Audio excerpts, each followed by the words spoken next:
Hi friends, it's your art teacher, Miss Barnett.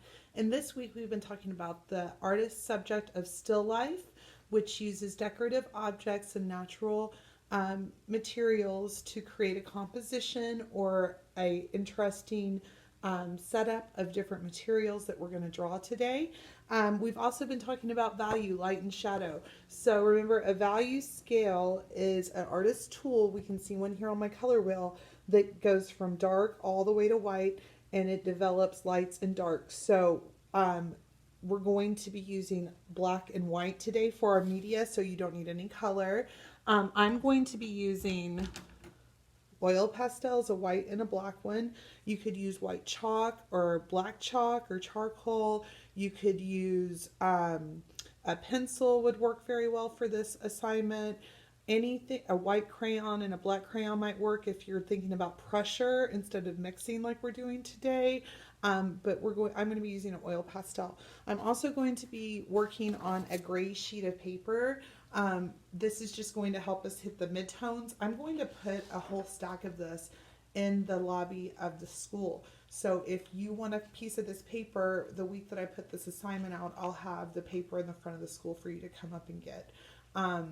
So you're going to need a white and a black and a gray piece of paper. I've also taken a moment and set up my still life. So if you're at home, take a couple of minutes and gather some materials. Anything you want, something tall, something medium sized, and something smaller. It could be whatever you have available to you. I would also suggest picking things that have some personal meaning to you because it's going to make the drawing more engaging and fun for you to do. Real quick, I'll show you my setup. So friends, what I've done is I cut down a cardboard box and I went around my classroom and I found things that I thought would be interesting for my still life. I have a glass vase here and some flowers, some fake fruit, and a globe that I had in the classroom. Whatever objects you have are fine as long as you have a tall, half size, medium sized, and some small things so you have some interesting compositions, because it's going to be very boring if everything's just one level. So take a moment, set up your still life, and come meet me back here and we'll get started. Okay, friends, before we get started, I'm going to teach you how to make a viewfinder. If you're working with me in the classroom or you have lots and lots of things or you're sharing a setup with someone else, it's a good idea to make a viewfinder. So what we're going to do is we're going to take an index card and we're going to fold it in half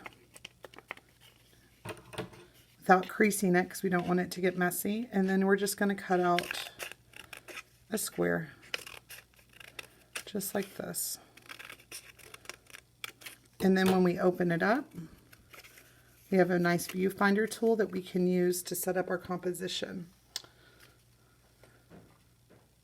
Very nice. So go ahead and make one of those. You can make it out of any kind of paper that you have as long as it works better with a thicker piece of paper. Then let's get our paper out and our colors and we're going to start sketching. All right, friends, I've got a little bit of a different setup today. Hopefully it works. I'm going to sit down and I'm going to use my viewfinder to set up my composition, and I like that. The way I'm using it is I just hold it up to my face and then, or close to my eyes, and then I can arrange it to focus on different parts of the composition. So I'm only looking in this square. I kind of like it like this, so I'm going to set up my paper vertically like my viewfinder is.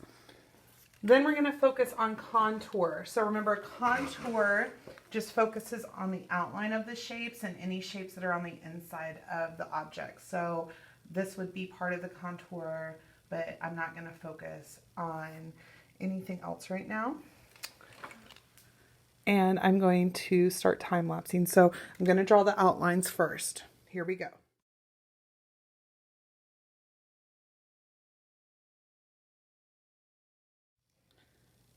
All right, friends, I have created the contour drawing of my still life, and now I'm going to go back in with the black and the white and start adding darks and lights. Now, if you're at home and you're really having a hard time with this, take your device and take a photograph and change it to grayscale. This will help you out tremendously. You can also do this in the classroom if you have a device. I'm going to time lapse again so you can watch me work.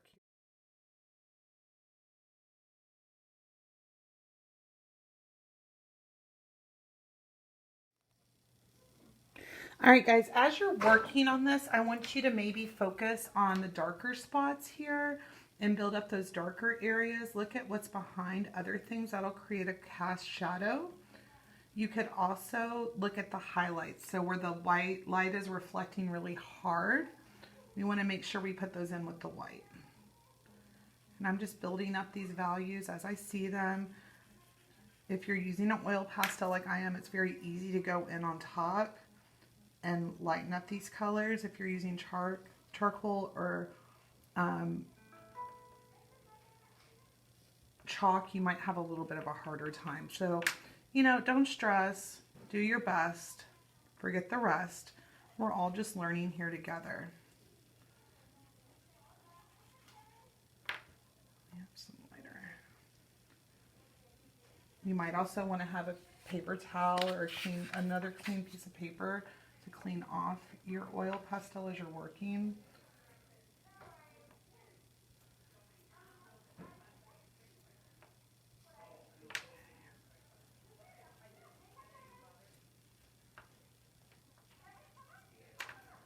So keep working and keep adding, building up these values.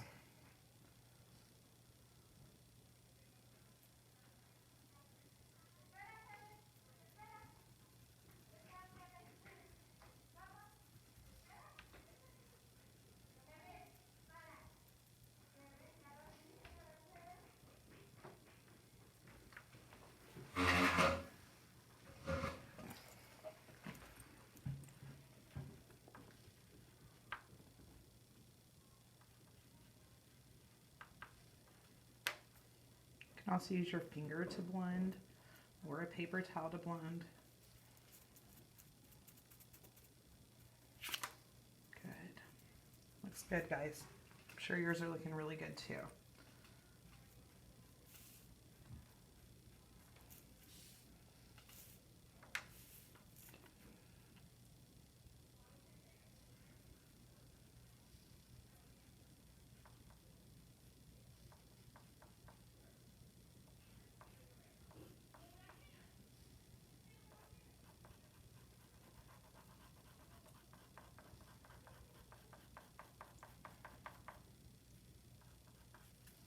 I'm not going to worry about putting the parts of the globe on. I'm just going to get the shape down.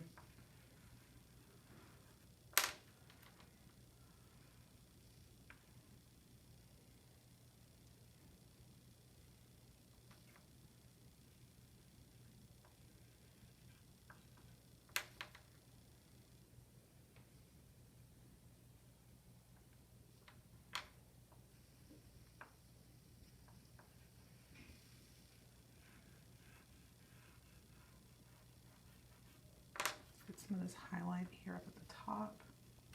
You can see it here.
All right, guys, I'm going to speed it up so I can finish working on the flowers. Here we go.